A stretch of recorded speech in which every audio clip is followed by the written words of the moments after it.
Guys, good morning. Dito ako kakain ng almusal. May dala akong lugaw. Wow! Bunete. Siyempre, itong table na to, nasabi may bayad daw. Pero depende sa inyo kung ano usapan nyo kung magkano, kasi hindi ko tinatanong kung magkano ang bayad dito. Mag-isa lang naman ako eh. Well, eto. Kakain muna tayo dito. Ito. Lugaw. Saka bunete.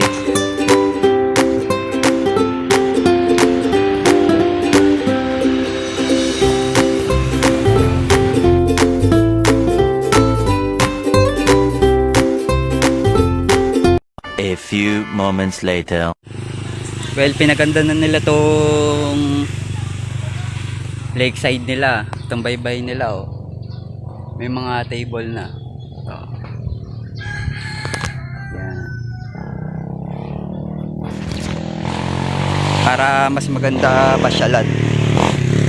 Mas maraming turista pupunta dito kasi maganda na talaga siya.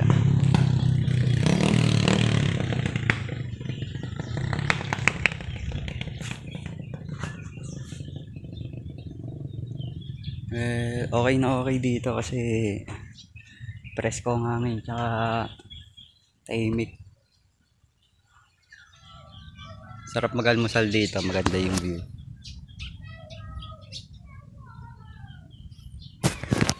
Hanggang dito na lang. Don't forget to like and subscribe my channel, Maxino Colanen. Thank you.